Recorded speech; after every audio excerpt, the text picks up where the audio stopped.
All right, cool. So this is Change++'s final symposium. We've been working on these projects for a year and we're super excited to share them with you. But before we do that, I want to introduce the club a little bit. So Change++ has existed for about 3 to 4 years. It started off as a Mayfield project and has grown from being an incredibly small thing to one of the most active CS things on campus. So we're super excited about it. And every single year we take about 6 to 7 projects from our different nonprofits and we finish them and deliver them. And our mission is to digitize the world of nonprofits and to do that completely free. We started off with super small projects, taking 1 or 2 small things, and now we've scaled up. And this year, for the first time, we're going international. So we're super excited to share these projects with you. But first, I'm going to introduce our leadership. So we have 2 presidents, Abby Cohen and Drew Deester. Unfortunately, neither of them are here. Apparently, they preferred Madrid. And to be honest, I don't blame them. But they've done a fantastic job this year leading us. And under their leadership, we've done an incredible job rebounding from any setbacks due to COVID. And with that being said, we're going to get started with the first project with United Front Against Riverblindness.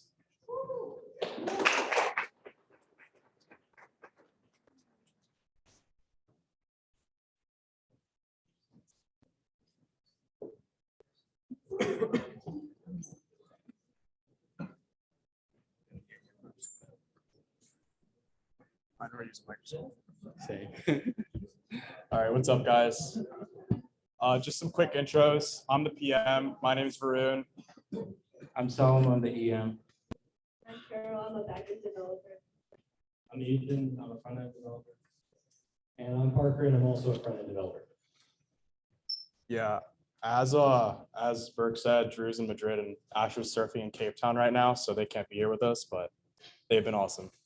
So just to give a quick intro to our organization, we partner with the United Front Against Riverblindness, also known as UFAR, and their main mission is to basically contribute to the overall health and well-being of the Congolese people who are battling river blindness and other major neglected tropical diseases by implementing major drug administration programs throughout the regions in the Congo.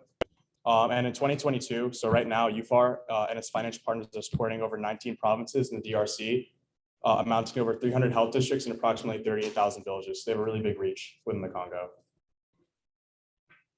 So right now, the main problem facing the United Front Against Riverblindness is that the way they collect data is all on paper, starting from villages. So the first step in their data collection process is that they have basically nurses collecting data on paper at local villages, and then all these papers are transported to health centers. And then at the health centers, they summarize these data on other paper registers, and then these paper registers sent to health zones. And then finally, those are transcribed electronically. And then finally, that data is sent to provinces and the national organization, and then other organizations like the WHO. But the problem is that throughout this process, there's a lack of guarantee of quality. And because it takes so long to kind of have all these routes and transcribe the papers electronically, by the time the higher level executives and like the national organization actually get this data, they can't really give any feedback to these villages while their actual administration is happening. And by the time it also gets to them, there's also so many inconsistencies and omissions in data that there's no way what they're analyzing is actually accurate or not. And so our solution was that we created basically an Android app to digitize this entire process for them. So some of these main features, some of them are going to be French, complicated medical terms. So don't worry if you can understand any of them. We didn't either initially. So the first one is using electronic forms. And so you can see from the screenshots from the creation of these forms to sample pages from these 2 respective forms. And then the second feature is offline first functionality. And basically we wanted this app to function online as much as it would offline. So this is because it's going to be implemented in much more areas of Congo, which doesn't have a countrywide internet connection. So by utilizing this offline first functionality into our project and using different visuals like the yellow circle loading icon indicating that a report has been submitted offline, but it's going to submit it later once the user is back online. And so after nurses make report entries, health centers are going to be able to view all these submitted entries, and they can go through each one of them, view each entry data point, verify, and eventually validate it. So you can see before and after validation with a bunch of ticks to emphasize it. And then after validation, the report is gonna go integrated into the dashboards. And basically this allows those stakeholders, health and executives to view changes, visualize them, and provide instantaneous feedback. Something that would have taken them months, before using paper, it actually didn't even exist. And then, sorry. Yeah, after that, we want to export all of these data to Excel for further processing if they want to do anything with this data. So these are the 5 main features of this application, but we basically have site features, we have user management, token generation, we have passwords, login, settings, and all that. But basically, these are the main core features for our application. And so moving forward, we had we used a couple of technologies to implement these. So MongoDB, Node, React Native, Expo, and all that. So initially focused on learning. Most of us don't know what all of this means, honestly. So yeah. So we focus on learning, and then after that, learning and implementing at the same time. And then, so every single day we encountered so many bugs, several bugs every single day. And we, some of them were kind of like the highlight, and I would like Varun to talk about one of them. Yeah, so as Solomon said, we basically ran into problems like every week while we're building this app. And most recently, one of the problems we ran into was when we're actually deploying our app in the Google Play Store for our stakeholders to test. And so as you can see here, there's like this huge error that came up when we tried to release our app in the Google Play Store. We spent like 24 hours trying to comb through like different error logs and trying to find what our error was. And it turned out to be like adding 1 line of code to our dependency file, which is like not even like actual code. It's just like the version of something we're using. So just kind of a funny story about how like sometimes if you can follow your codes right, sometimes the small things that can cause you to stay up for 24 hours trying to fix it. And then now we just want to get a freshman perspective from Carol, one of our backend developers, just to like, if you have any info to any of you freshmen who want to apply next year for Change++. Okay, so at first I was honestly terrified because I came in knowing absolutely nothing about full stack development. And like I only knew enough CS to finish my programming assignments in my CS classes. And like I was worried I would be useless because I knew nothing compared to the other people in Change++. But after working with my team the past year with my blood, sweat, and tears, I finally realized that no one is useless in CS as long as they have 2 things: the ability to use Google effectively and the motivation to learn new things. And like everyone on the team had to learn something new for our project, and we always helped each other out no matter what was happening, and we always helped each other. And I enjoyed being able to learn so much about the mobile app development process despite being a chemical engineer. And I would absolutely love to do this again in the future. Awesome. Thank you so much, Carol. And just for some next steps for us. So moving forward, we're just going to finish gathering some user feedback from our stakeholders and then implementing some small changes into our application. And then finally deploy it to like our whole organization on the Google Play Store. And then UFAR is actually going to start piloting this app in 2 provinces of the Congo, starting in mid-May and the beginning of June. So around a month from now. And then we're also going to possibly meet with other organizations such as the Clinton Health Foundation, the World Bank, who've actually expressed interest to UFAR about our implementation of this data collection app. So that'll be really cool as well to be able to share what we've learned and possibly get them on board with Change++ as well. But yeah, thanks for listening. Thank you so much to our mentors and the exec board, and we look forward to seeing you guys at our demo.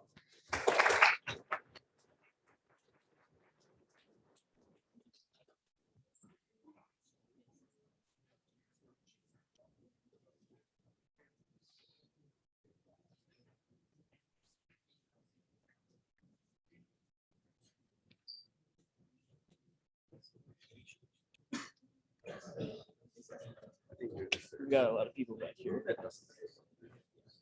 Well, hi, we're Survivor Fitness, and we're excited to share with you our app. But first off, we are back for a 2nd year. So we are one of the 3 returning projects from last year. COVID was pretty tough on us, as it was for a lot of people, but specifically, we were all new to React Native, and we were working with a pretty large, complicated project, which hence why we're here for year 2.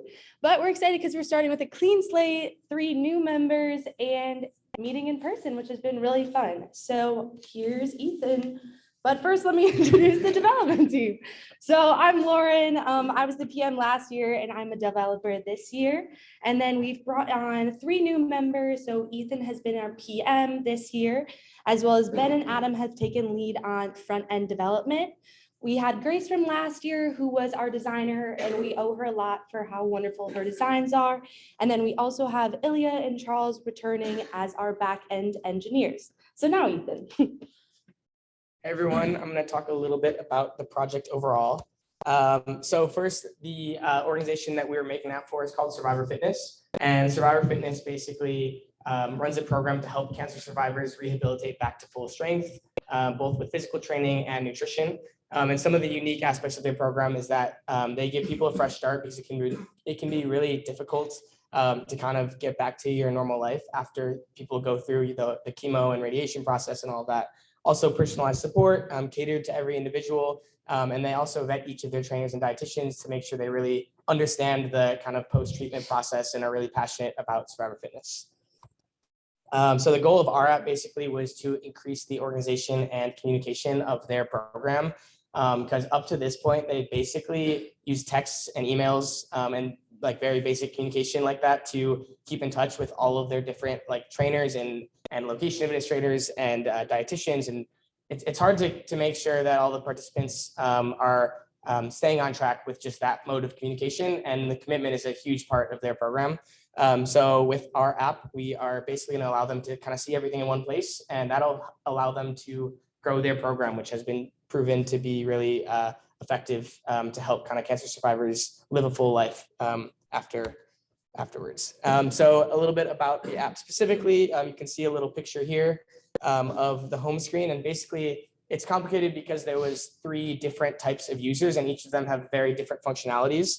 The administrators of the program overall, we call them the super admin, they kind of see everything, all the different locations, all the different participants. The location admins is someone who kind of manages a specific gym, and they have a lot of different trainers that work for them. And the specialists are the people who need to be actively logging information like on the day of the training session. But they have a lot of other things they're thinking about, so we want that part to be really easy for them. So with all these different functionalities, it was really important for them all to kind of see a similar view, but be able to do a lot of different things. So that's kind of how our app works.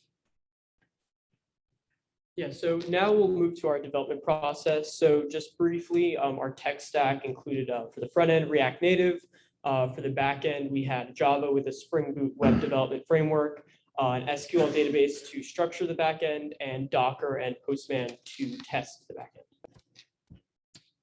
Yeah, so on the front end side of things, we did a lot of cool things this year, but a couple I'll mention. In December, we had a really cool opportunity to do some beta testing with some of our future users. So we deployed our app and got them to use it and got feedback on how useful and intuitive it was for them. And from that experience, we got a lot of good information that informed discussions about like user experiences and how we can make our app intuitive for boomers who are going to be using it one day. So that was really helpful and really motivating, super fun. There's a lot of obstacles too, especially at the end of the year. We kind of were consolidating code and doing a lot of polishing and finishing touches, and we were butting a lot of heads. Git only goes so far. So we made this huge branch called Mega Merge Monster and stayed up till 1:14 a.m. at least, getting things to work. So that was really fun. But yeah, I'll hand over to Ilya. Yeah, so working on the backend was pretty fun as well. The most funny thing was the obstacles that we faced. One of the obstacles was the fact that our backend went down every day in the morning. We spent a lot of time trying to figure out why that was happening. Another funny thing that happened was on that beta testing day, like literally 5 minutes before we would send the application to our users, our backend went down again. So we had to fix it really fast, and it was a pretty nervous situation. Other than that, we built our own in-house authentication and authorization. We created multiple endpoints, and that was pretty fun. Right now, Yeah, so a little bit onto our team dynamics as well. So as I mentioned earlier, we were now in person this year, which was a pretty stark transition from last year, fully virtual. For example, we brought on 3 new members, and the first time we met in person was the first time any of us had met. Ilya's a lot taller than I was expecting to, but it was a really, really fun time this year. And honestly, I think a huge part of why our project was successful this year versus last year is just the friendships we built and having a lot more respect now that we're in person, which was really awesome. So I'm honestly glad that we went on to 2 years. Another freshman perspective. Yeah, another freshman perspective. So coming in, I was definitely overwhelmed. The team was obviously primarily juniors, seniors, and as a freshman who hadn't even taken 1104 yet, I was kind of like, you know, a little scared. But I do have to say that, you know, once I met everyone, once everyone, you know, familiarized themselves with me and like we built kind of a smaller community, I felt that I was able to get the support that I needed. And after about a month, I was fluent in React Native and I was able to push commits of my own. Yeah, and also like, I just loved like working with these guys. Meetings were like the favorite part of my week, every week.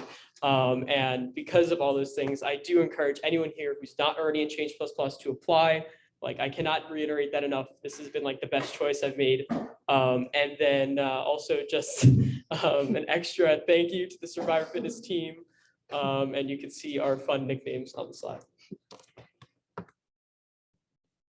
So I was one of 3 returning developers on the team. So I last year exclusively focused on the front end, and then this year made the transition into the back end. And I think it's been really cool to be able to gain, after only understanding like the technical or like the high level overview of the back end last year, to like have both perspectives now and be able to get what's going on technically. Like both sides has been really cool.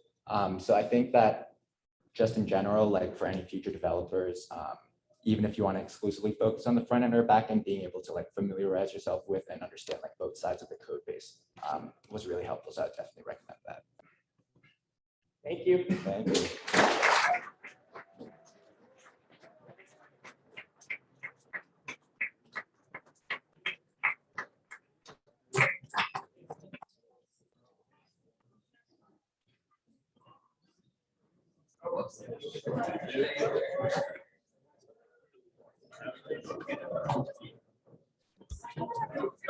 Hey everyone, my name is Jason. I am here speaking on behalf of the Credit Due team of Change++. We are excited to share our work from the year with you all, and we hope you visit our station after we're all done. First, to introduce our team, as I said, my name is Jason. I was the product manager for the team. I am here alongside Ani, our engineering manager, Sam, who's not able to be here, our developers, Abhi, Catherine, and Shiv. And then additionally, our stakeholder is on Zoom. Hey, Chris. And then additionally, we're missing Rushi, who is unfortunately at an SCNO meeting. That being said, I'd first like to introduce the organization we're working for. So Credit Due is a financial literacy organization based in New York City, which aims to promote financial literacy in children and their families. They do this through a program called Smarter Barter, which is broken into 3 sections. The first section is a 2-week course put on by a middle school math teacher, where the students are going to learn what a debit card is, what a credit card is, all these different components of being financially independent that you need to know as you move on in your life.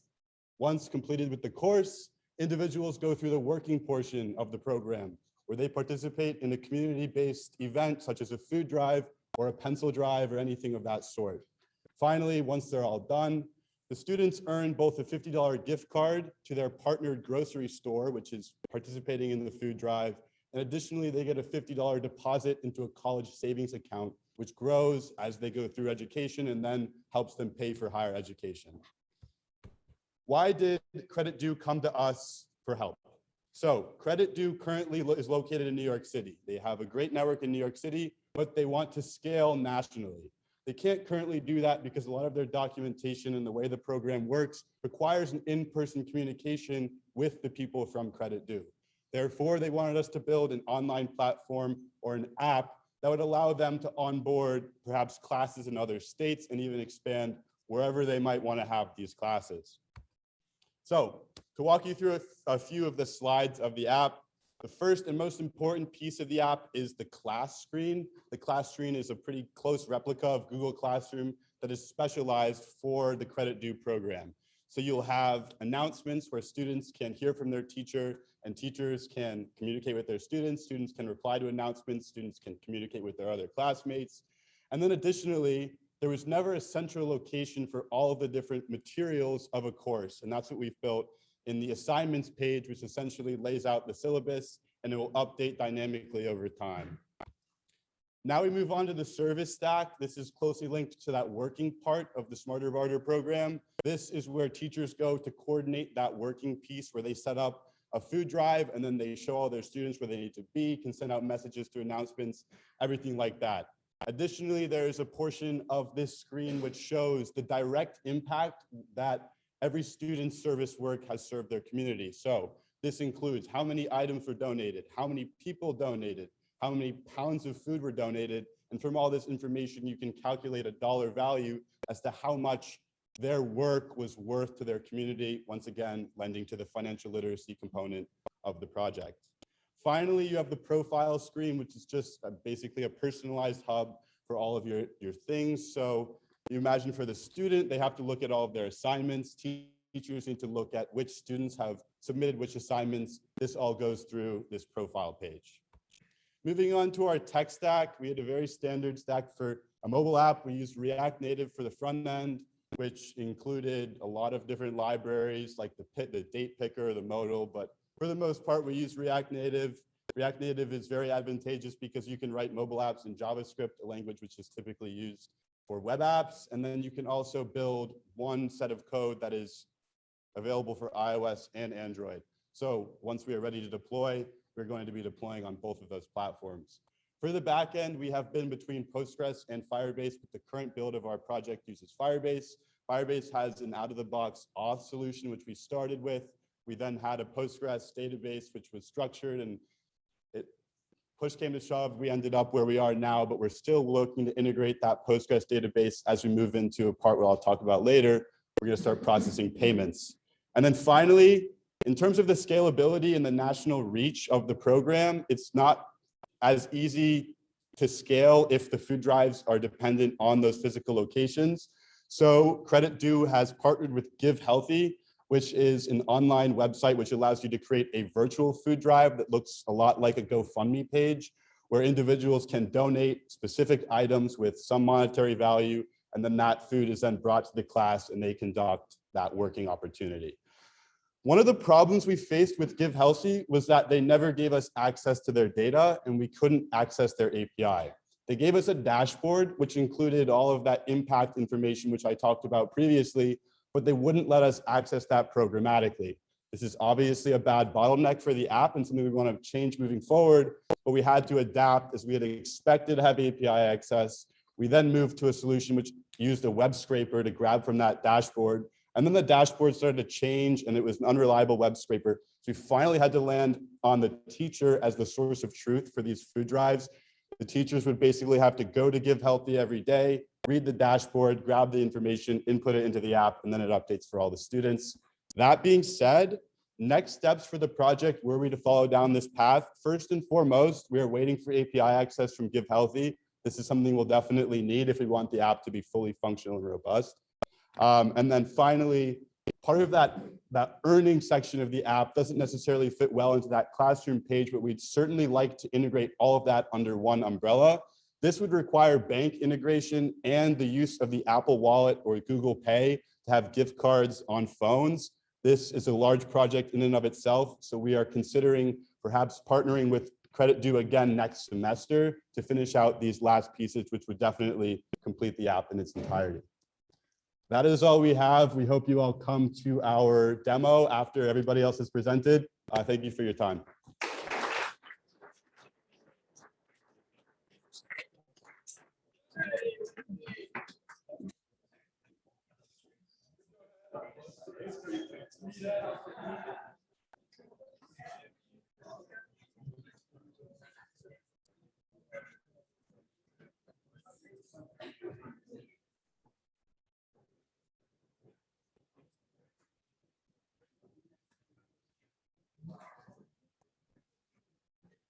Hello,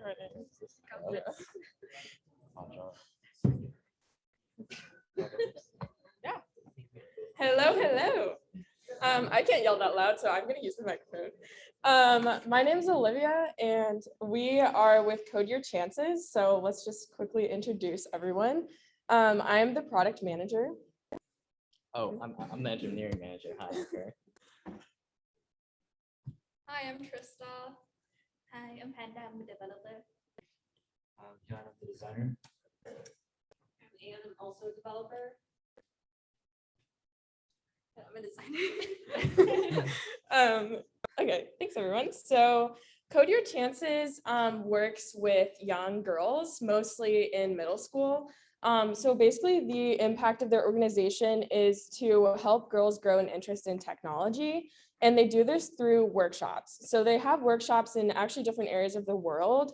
And sometimes they're in libraries around Chicago, which is where the company is based out of, where girls come into these workshops and maybe they know a little bit about block-based coding from some classes, but they don't really understand the creative applications of coding and kind of what's really interesting about technology, but they want to learn a bit more about it.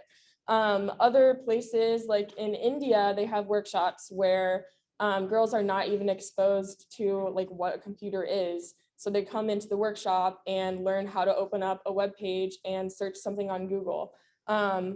So definitely a big impact with this organization. And what they wanted us to do for them is to help make a game that can be used in their workshops to teach girls more about computer science and kind of expose them to the different things that they can do with technology. And oh no, request access. We don't have to play the demo. Okay. That demo is from like the Stone Age. Like now, the VR game has gone like far updated. Well, while Olivia's trying to set that up, I'm just gonna start talking. So just from we built a VR game, by the way. It's called Strawberry Heights. Just from a show of hands, has anyone ever played the game Papa's Pizzeria? Yes. Okay. Has anyone played Overcooked? Okay. What about Stardew Valley?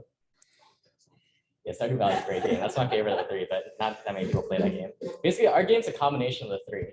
You're in this VR world, right? You're in this city called Strawberry Heights.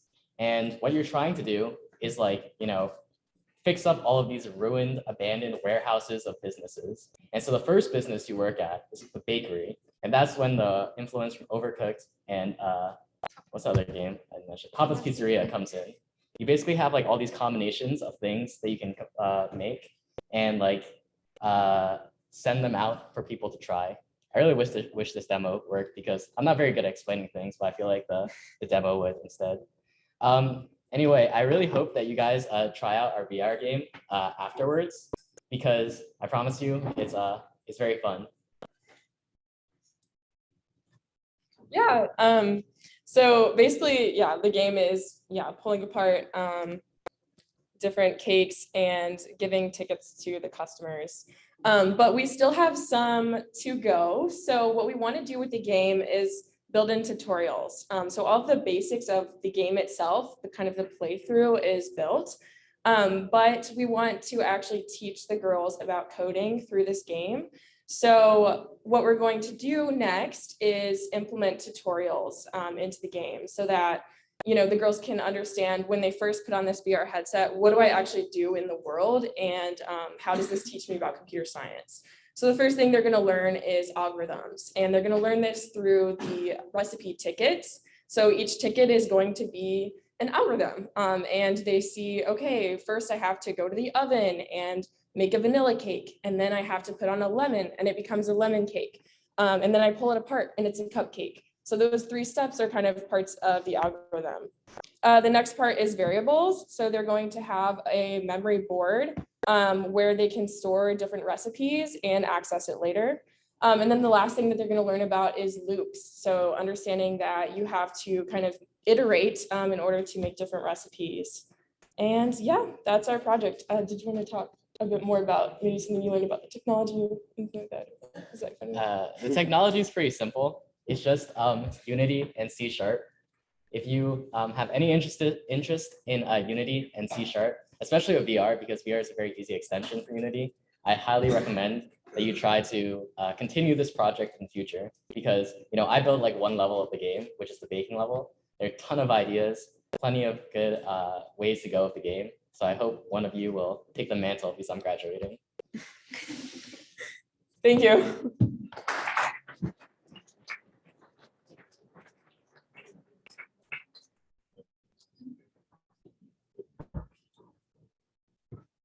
All right, we're gonna take a short intermission right now. Okay, slides are out of order. Sorry. We're gonna skip to the intermission, then come back to that in a second. So if you're here for GME, please scan that. And then also we're gonna bring up cookies. Actually, if you're here for anything, just scan that. Yeah, scan that if you're here for anything. And then please, if you didn't get any food, come up first to grab the cookies. Yeah, anyone who didn't get food, come for cookies. And to the people on Zoom, too bad.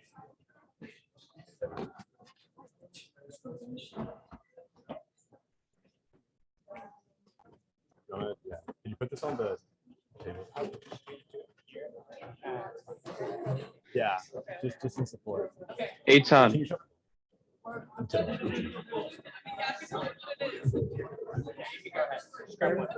No, can you hear me? Put it on the table. Wait, Alice. Put it here. Yeah, sorry. Take it and run, Alice. Can you tell everyone to like make sure they scan their attendance? Yeah, it helps us. It's like some people I saw they were Yeah. I request you to Yeah. scan their. I'll do it like a little bit before we stop.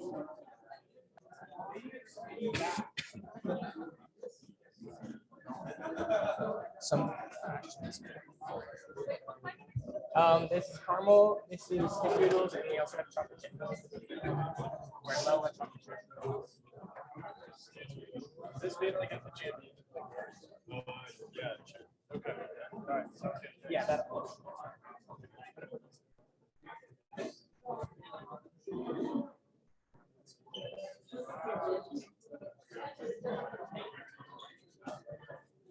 I should have brought more medication. What'd you say? My eyes are turning red again, I think.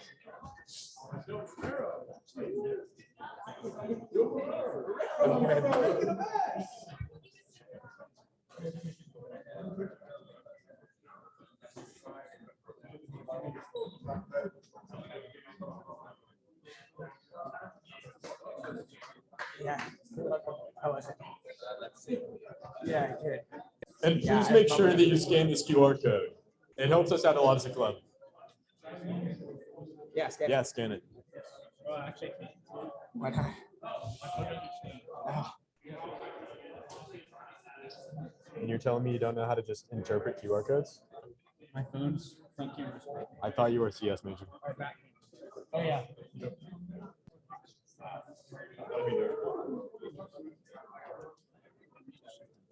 What? That's okay. I mean, honestly, you have to start on in like a minute. Yeah, that's fine.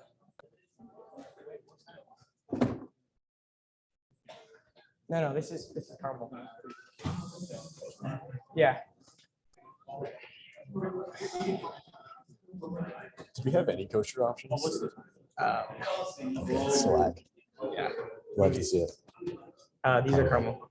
Stick with one. Stick with one cookie for yourself. How about these back? Yeah. Just stick in your mouth. All right. All right, we're going to start back up again in a minute.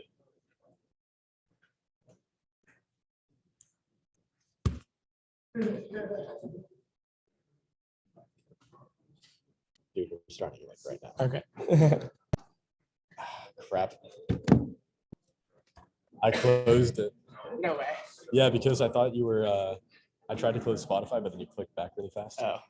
So this is all on you, obviously? Yeah. Get it.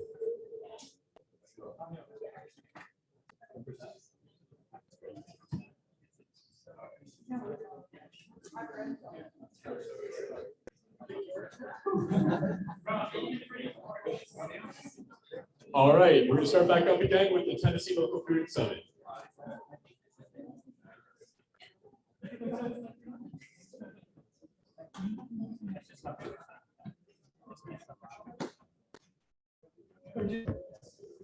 All right, so the Tennessee Local Food Summit was another one of the projects that we had to continue on from last year. Benjamin Gantz. But before I get into it, I'm going to introduce the team. So we by far had the smallest team. There's me, the PM, then we had Alice. Hello, I'm one of the developers on the team.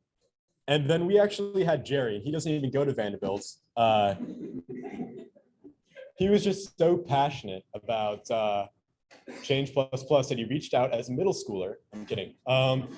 Ethan, our former president, met him at an internship and he loved the idea so much that he hopped on with us and he was absolutely amazing. And then finally we have Grace, who I don't think is here, and she was our designer. So first, let's talk about our stakeholders a little bit. I think our stakeholders were by far the most wholesome people around. So we worked with the Tennessee Local Food Summit. What they do is they educate, support, and connect the local food community. Their goal is to bring the food production of restaurants in Tennessee back to farmers in Tennessee. And what they do to facilitate this is they hold a bunch of conferences. And at these conferences, they introduce farmers to all these different restaurant owners, and they have a lot of these different events and workshops to really help this move along. What we're doing with them is we're moving their conferences into the 21st century. Previously, the way that it worked is they shared these conferences as large PDFs with all the information on them, and then people would show up as required. But now what we're doing is we built a website for them that allows people to register and view all the events and register for those workshops all online. And additionally, what we're going to be doing is allowing them to connect with each other easier. So for instance, if you met someone at a conference, let's say a restaurant owner, and you have cabbages or beets that you really want to sell them, and you just forgot to get their contact information, you'll be able to look through the Connect page and find that information afterwards. So first I want to talk about the front end. The front end was covered by Jerry and Alice, and they were absolutely pivotal in this. Every single time I give a presentation, I find myself making a balance between memes and actually trying to be serious, and the memes always win. Sorry, that was a complete distraction, but the technology that we used was React and Amazon S3. You can tell finals is coming up because I clearly haven't had enough sleep. We used React for the front end like most of the different projects, and that was incredibly useful in building reusable code. And then we hosted it using Amazon S3. And basically, the way that you can think about that is it's Google Drive, but really fancy, such that when you visit a website, it just gives you all the information required. Now to talk about the backend.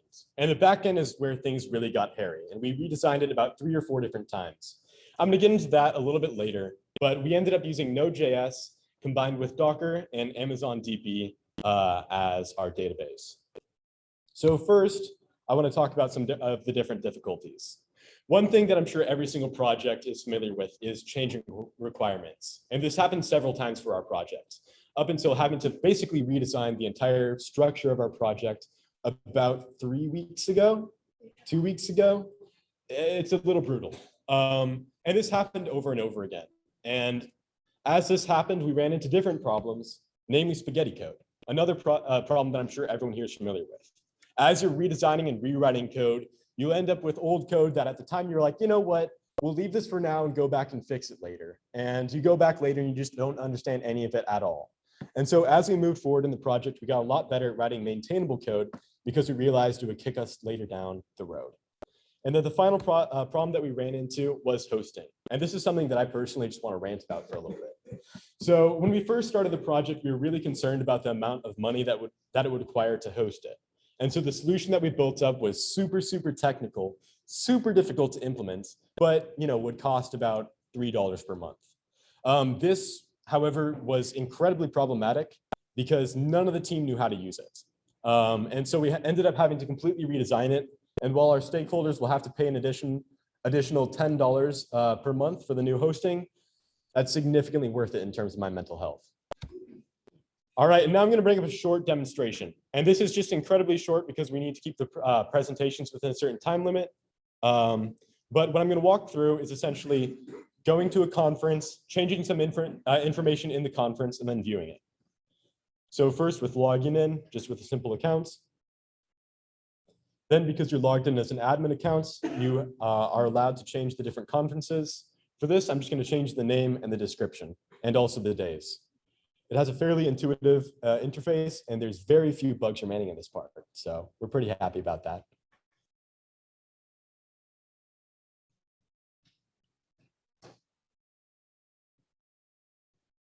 I wasn't happy with my choice of days. All right, and so then you're going to head over to the main page, and this is where all the different conferences are viewable. And then you can click on a conference day, and you'll be able to see all the workshops for this day. In this case, there's only one because it's a demo project, but there it is, and that wraps it up for our short demo. Please talk to us later.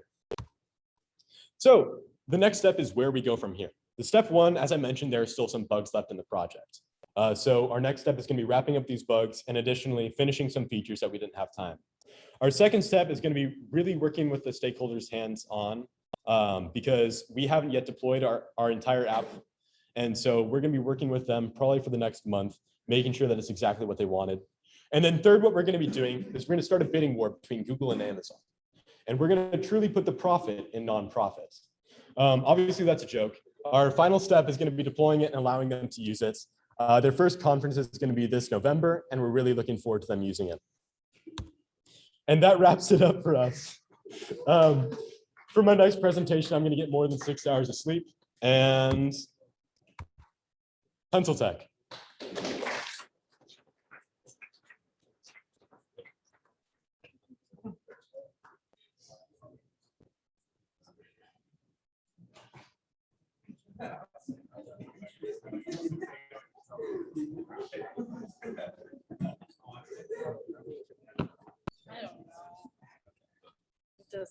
It doesn't matter. Yeah.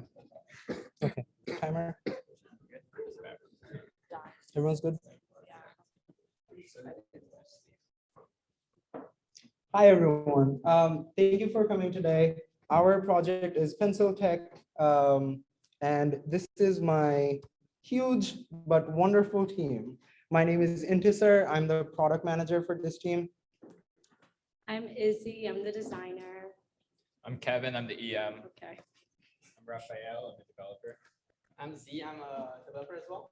I'm Kyle, I'm a developer. I'm Catherine, I'm a developer. And we, of course, have our wonderful mentor, Jiyoung, and our stakeholder, Joel, who's on Zoom. For the overview of our project, Pencil, Izzy will take it over. Okay, so Pencil is a local nonprofit here in Nashville that accepts donations in the form of school supplies from big box retailers, think Walmart, Target, leftover supplies, surplus, and allows teachers within the Metro Nashville public school system to come to their warehouse and actually shop for the supplies, but it's all free so they can just take what they need.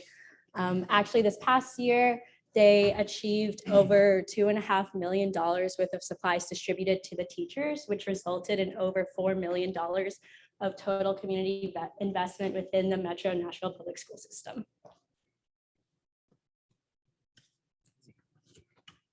Now, with that in mind, let's talk about some of the behind the scenes of how Pencil is being operated. Well, first of all, there are a lot of donations that Pencil has to keep track of in the warehouse. The problem is that all of these inventory are all managed on paper, which means that there's a lot of room for error. And so a lot of the processes happens manually. So you can imagine a teacher wanting to collect supplies for their students. And so they will go to the warehouse and they'll be given a piece of paper and they'll be walking around the warehouse and they will be shopping for inventories for their students. And the problem is that all of this, the number of supplies that they take on that shopping day is all on paper. So, and at the end of every month, we'd have to manually input and upload all this data onto the database. And obviously, interns have to do that. And so there's a lot of potential room for error that we are trying to solve for Pencil. So how can we make this better?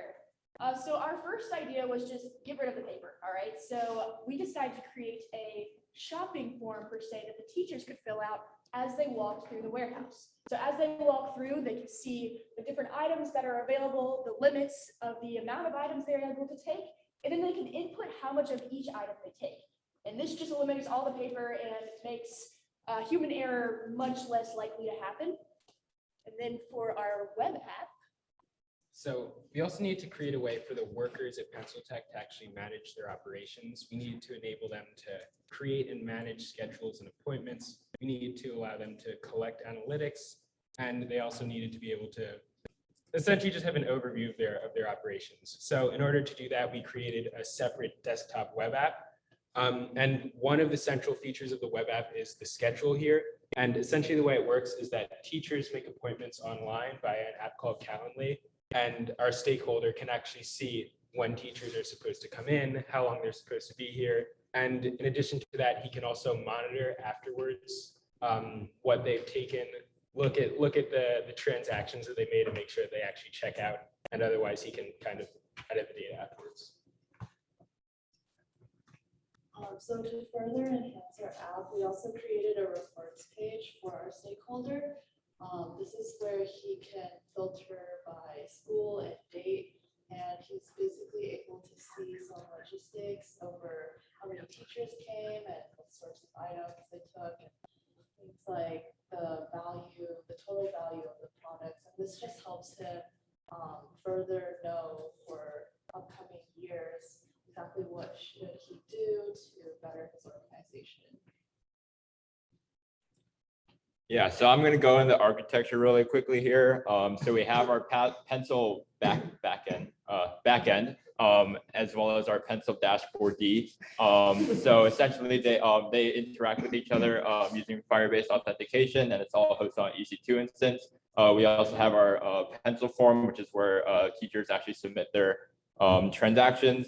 And then for our backend, we use Amazon Relational Database Services with MySQL, just for like quick reads, since we're dealing with a lot of data here. And our API is just like, built really for scalability, for solving some of the problems that Joel has in terms of data analysis. We export everything into all our reports into Word and Excel documents. And then we also subscribe to webhooks from Calendly so that we can get all the latest schedule events. I wanted to talk about some team and tech management stuff because at the end of the day, while we are making a very big impact, I hope, but working with this team has been the most wonderful experience. I'm sure all of all of the members in our team shared that every week we used to meet multiple times, Saturday, Monday, Wednesday, and some impromptu meetings, and we would work for 2 or 3 hours. I would like to say we were super productive, but then it was 50% chilling and 50% working, but that made it all the more fun.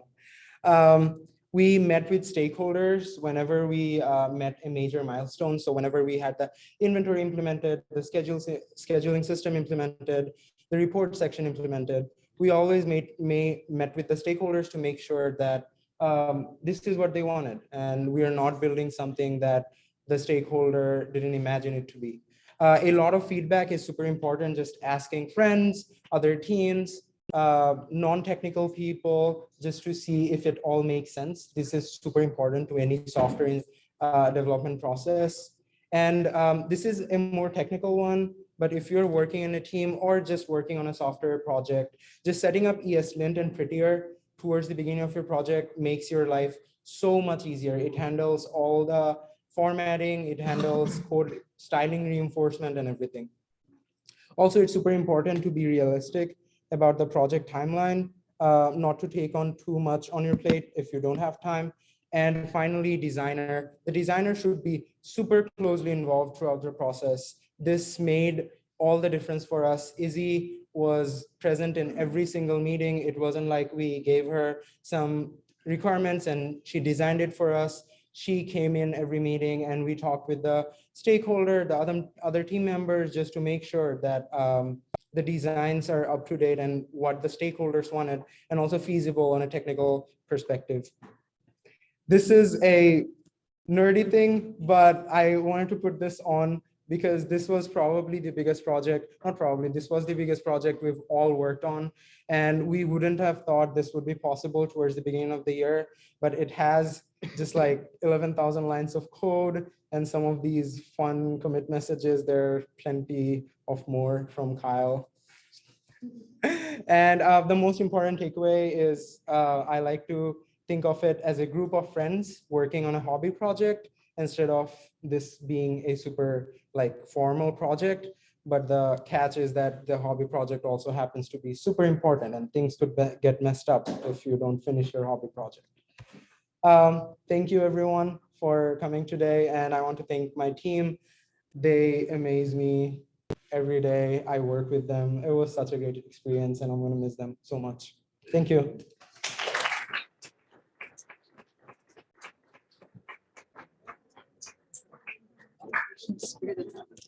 Oh, super quick. We have a demo afterwards, so please drop by to see our demo. Yes, my bad.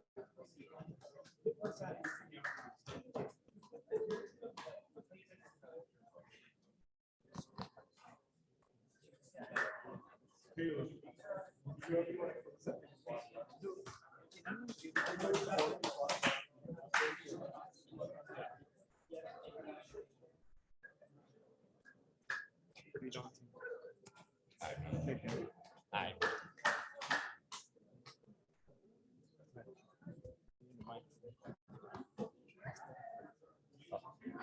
Hey guys. All right, guys. Thank you. We're the last group, so thanks for sticking around. We are Super Money Kids. I'm going to start off by introducing ourselves. So to my right is you. He was the backend developer in this project, along with Alex to my left. Grace was our graphic designer, pretty much made this whole app look really, really good. Ankush and Nishant weren't able to make it, but they were our two front ends, and Nishant was also our engineering manager as well. I'm our project manager, and tuning in from Zoom is our stakeholder coordinator. So before we get into our app, let's just talk about what is Super Money Kids. Super Money Kids is a nonprofit organization located in Nashville, Tennessee, that provides compartmentalized piggy banks for underage kids or underrepresented kids to learn how to properly become financially literate. And it encourages financial responsibility through save, spend, and share prioritization banks, which are the three banks. And our idea for how to solve this and make this better was to pretty much completely turn this into an app, in which there would be a children and a parent portal. The children would be able to add and withdraw money, and as well as track how much money they have. They'd be able to see and set goals and achieve badges through becoming more financially literate. The parents, on the other hand, would be able to see all of their children's account and override all transactions, as well as manage multiple accounts for multiple children if need be. Yeah, so as far as our stack, for people who don't have a technical background, if you haven't picked up on it already, front end is basically what you have your hands on with. That's the app you're playing with. And back end is how that app's going to react to whatever you're doing. So it has your data in the background and has responses to pushing buttons, everything else. So for our front end, like most other people, we use React Native with something called Expo, which is a super powerful tool. Gets it set up super easy and lets us flow. And then we had a persistent server built on Express, and we use Mongoose with that, which is just a way of interacting with MongoDB. So we don't have to use SQL. It's basically like writing in English, so it makes our job a lot easier. And then pretty early on in the process, Bert told me he would hack us if I tried to encrypt my own passwords. So we use Firebase instead, so they would do it for us. Yeah, back to Caleb. So we're just going to quickly go through our app, and I'm just going to talk while we go through our demo. And we're also having one after.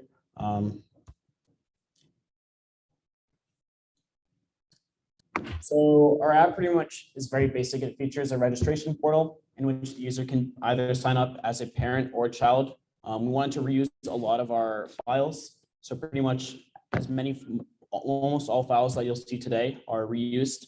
You'll see that on my left, it's a child signing up, and on my right is a parent signing up. They pretty much have the exact same flow. and it'll pretty much change once the user actually gets into the real app. So once we have into the actual login, once again, the login portal is exactly the same. The user will sign in through their children credentials or parent credentials, and we'll differentiate who.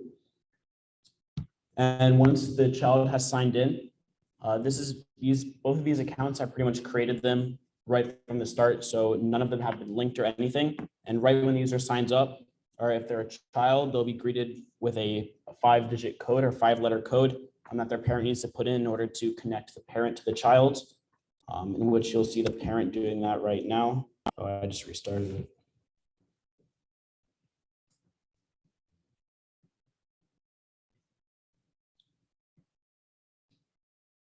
So to the left, you'll see that the parent is just putting in the user's credentials, and eventually that will sync the two accounts together. The parent is also able to differentiate all of the different children's accounts by going to the drop-down menu. And to my left, you'll see that the child is depositing some money. So let me just go back because I realize how fast this app. So when the user wants to deposit, withdraw, or transfer an account, they'll put in a value as well as where it's from or some sort of description, as well as where it's going to. Well, they'll have the option of save, spend, or share. And once they do that, their money will be deposited. For the parent, they'll be able to either approve or decline the transaction. So in this case, we'll see the child tried to put in $20 into the save account. The parent was greeted with a notification where they can either approve or decline it. In this case, the parent chose to approve it. And now the bank updated for Caleb, the child, and now he has $20. Additionally, the child can go into each of their banks to see transaction history, which you'll see on the right.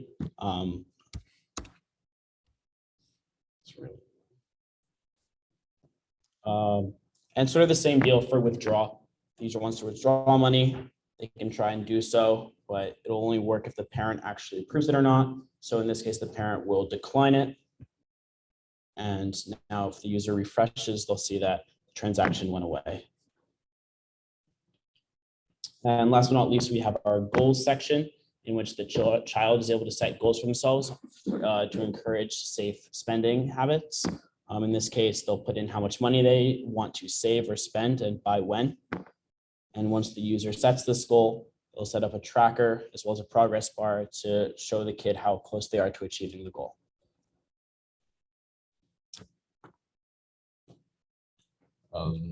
As with our project, we face different challenge on the back end.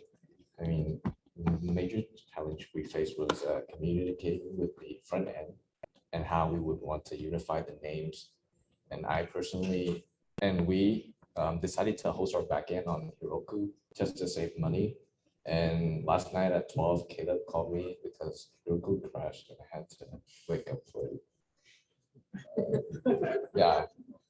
As for the front end, I think they face the same problem communicating with us and making sure the server is up and working, as with caching the logins. Moving forward, we would like to implement the features we showed at the end of the demo, which is badges and goals. We would also want to have security, which is like only the parent of that child can approve the transaction. And then finally, we want to deploy that to the App Store. And yeah, that's us.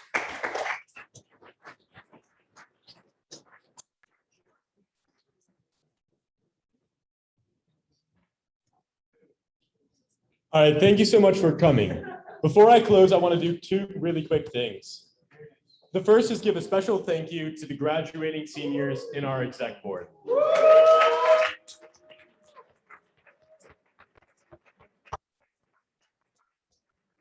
Every single one of these people has done an absolutely incredible job of helping us out and has brought Change++ from nothing to where it is today. And we're super happy about it. There's one person in particular, though, who has probably put literal blood, sweat, and tears into this club.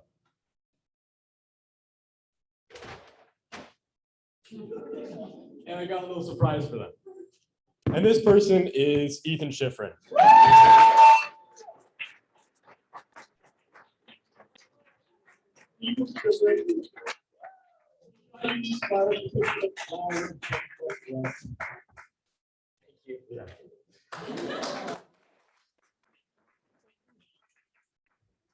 This man single-handedly carried Change++ last year and has done an absolutely incredible job for the organization. And we're so thankful for him. So once again, this wraps up the presentation. Thank you so much for coming. I'm going to put the GME thing on the slide in case you didn't scan it earlier. Even if you're not using it for something, please scan it because it helps us out. And then we're going to be having a lot of different demos. So please walk around, check those out, especially Kerr, wherever he is, with the VR. If you want to check out the VR, go see him. It's super awesome. What is it? Yeah, the game's amazing, unless you have nausea. And then finally, if you're interested in joining Change++ and you're not yet in the club, please talk to anyone who helped present today, and they'll talk to you about how to join it and some tips and advice. Other than that, thank you so much for coming, and I'll see you next year, maybe.